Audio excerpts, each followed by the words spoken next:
इस वीडियो में हम बात करेंगे जो Q1 का अपडेट्स आया है पूरा का पूरा, उसमें हम सेक्टर वाइज बात करेंगे। तो सबसे पहले बात करेंगे PSU बैंक्स का। एक तो PSU बैंक्स का लगभग जितना भी अभी डेटा आया है वो सब ये लगाओ कि लोन बुक का ग्रोथ नॉर्थ ऑफ 15-20% है। चाहे उसमें आप कैनरा बैंक देखें, इंडियन बैंक देखें, बैंक ऑफ बड़ौदा देखें या फिर बैंक ऑफ इंडिया देखें। तो इसका एक तो सबसे पहला रीज़न हमें देखना है कि जो लोन बुक है ना उनका, उस लोन बुक के ग्रोथ में उनका गोल्ड लोन कितना परसेंट है। अगर गोल्ड लोन ज़्यादा है तो उनका जो अभी ये ग्रोथ है ना वो सस्टेनेबल नहीं है। Even the NIMs are not sustainable at this point क्योंकि उनका जो अभी गोल्ड लोन का नंबर आया कि अगर गोल्ड लोन ये 30% बुक है तो 30% में उनका जो अभी गोल्ड लोन इंक्रीज़ हुआ उसमें गोल्ड लोन टू उसका वैल्यू इंक्रीज़ हो गया। और उससे क्या हुआ कि वो जो सेम लोन अगर 100 रुपये का गोल्ड है और उस पर वो 70 रुपये का लोन देते थे, but the gold value has increase to 150 और 200 for the calculation we take 200 कि 100 रुपये का गोल्ड 200 रुपये का हो गया। So now with 70% gold to value ratio they can give out loan of 140। तो 100 रुपये का गोल्ड था वो बढ़ के 200 का हो गया। पहले वो 70 रुपये का लोन दे सकते थे, अभी उसी सेम गोल्ड पे वो 140 रुपये का गोल्ड दे सकते हैं। But what if this gold price will not increase as it was increasing in the past year। अभी अगर गोल्ड उसी स्ट्राइक से रेंज नहीं करेगा तो जो उनका रेवेन्यू ग्रोथ था ना वो नहीं आएगा। और इवन जो उनका पिछले साल का बेस बना है क्योंकि गोल्ड लोन इंक्रीज़ होने से उस गोल्ड लोन इंक्रीज़ के ऊपर वो जो बेस है पिछले साल का वो बड़ा है। तो उस बड़े बेस के ऊपर इस साल पे 20% का ग्रोथ करना वो सस्टेनेबल नहीं होगा। तो आप पहले तो देखिए जो तमिलनाडु मर्सेंटाइल बैंक है उसका 27% का ग्रोथ है, लेकिन उनका 50% गोल्ड लोन का बुक है। तो 50% का गोल्ड लोन का बुक है। What if the gold loan मतलब gold prices will not increase. So वही बात है, और जो अभी 27% का ग्रोथ है वो इस साल नहीं आएगा। And when we talk about future growth, मतलब अभी जो पूरा का पूरा स्टॉक मार्केट है वो चलता है फ्यूचर ग्रोथ के ऊपर कि फ्यूचर में कैसा ग्रोथ है। अगर फ्यूचर के हिसाब से ही उसका प्राइस तय होता है कि अगर उसका जो पी रेशियो हम बोलते हैं तो आई से कि पी इज़ परसेप्शन कि क्या परसेप्शन है, और फिर ई होता है EPS कि परसेप्शन आगे जाके पता है कि गोल्ड लोन मतलब गोल्ड प्राइसेस या इंक्रीज़ नहीं होंगे या फिर डिक्रीज़ हो जाएंगे और they will sustain at the same price. तो उसमें जो उनका gold loan to value ratio है वो इंक्रीज़ नहीं होगा। So that is there. And दूसरा हम बात करते हैं ये कनाडा बैंक हो गया, उसने 18% का ग्रोथ दिखाया। बैंक ऑफ बड़ौदा है उसका 17% का था। ये बैंक ऑफ इंडिया है उसका भी शायद 19% के आसपास था। और ये इंडियन बैंक था इसका भी शायद 13-14% का था। और इंडियन बैंक का एक खास बात और है, जब इनका Q4 का कॉन कॉल हुआ सो दे सेड कि ये जो हमारा अभी उस टाइम पे इनका 16-17% का ग्रोथ था। So what they said is कि FY27 में हमारा जो लोन बुक का ग्रोथ है वो 12-13% के आसपास रहेगा। So one of the listener asked जो अभी मैनेजमेंट में उसका कॉन कॉल ले रहा था कि जो आप इसको सस्टेन क्यों नहीं कर रहे हो, आप डिक्रीज़ क्यों कर रहे हो गाइडेंस को। सो व्हेन ही सेड कि जो गोल्ड लोन का प्राइस है ना वो हम उसका प्रिडिक्ट नहीं कर सकते कि गोल्ड का प्राइस किधर जाएगा। तो हमारा जो गोल्ड लोन का बुक है हो सकता है गोल्ड प्राइस नीचे आ जाए। तो जो हम 100 रुपये का गोल्ड जो 200 का हो गया तो उसके ऊपर 140 रुपये का गोल्ड दे रहे थे ना, तो हो सकता है वो हम ना दे पाएँ क्योंकि गोल्ड का प्राइस वापस से डिक्रीज़ कर जाए। और फिर हम बात करते हैं ये जो बजाज हाउसिंग फाइनेंस है, जो फाइनेंस सेक्टर है ये भी पूरा फाइनेंस का सेक्टर है। CSB बैंक हो गया और ये बजाज हाउसिंग फाइनेंस हो गया। So I don't like Bajaj housing finance because उनका लोन बुक तो ग्रो कर रहा है 24% से, but their NIMs are decreasing.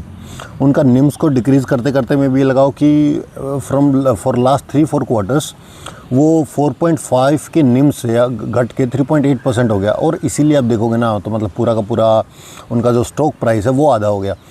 अब मैं एक चीज़ कहूँगा कि जिस भी फाइनेंशियल इंस्टीट्यूशन का या फिर जो भी ये लोन उसमें है, अगर उसका निम्स का नंबर इंक्रीज़ हो रहा है मतलब उसका स्प्रेड डिक्रीज़ हो रहा है, मतलब कॉस्ट ऑफ बोरोइंग, अगर लोन बैंक का या फिर किसी भी हाउसिंग फाइनेंस का खुद का पैसा तो होता नहीं है, वो कहीं से पैसा उठाता है और किसी को लोन पे देता है। So that's the transaction. तो जिस पे पैसा उठा रहा है वो हो गया कॉस्ट ऑफ बोरोइंग, और फिर जिस परसेंटेज ऑफ इंटरेस्ट पे वो लोन दे रहा है वो हो गया यील्ड। तो यील्ड का और कॉस्ट ऑफ बोरोइंग का जितना डिफरेंस कम होता रहेगा that will be A bigger problem for the financial institution. तो इतना बात हमें समझ में आ गया। तो जो ये मोटा मोटा ये लगाओ कि बजाज हाउसिंग फाइनेंस का वो डिक्रीज़ कर रहा है, और कॉस्ट ऑफ बोरोइंग ये मानो कि वो भाई बजाज हाउसिंग मतलब बजाज ग्रुप से है तो मतलब उनको कॉस्ट ऑफ बोरोइंग कम ही रहता है। बट एक टाइम एक टाइम कर रहा हूँ अभी, एक लिमिट से ज़्यादा वो कॉस्ट ऑफ बोरोइंग भी कम नहीं हो सकता। फ्री में पैसा नहीं देगा आपको कोई, और आपका यील्ड बढ़ नहीं रहा है because there is a competition, और उनका अभी लोन बुक में भी इतना MFI में इतना कोई एक्सपोजर है नहीं। So that's why I don't like Bajaj housing finance, क्योंकि उनका निम्स का नंबर नीचे जा रहा है।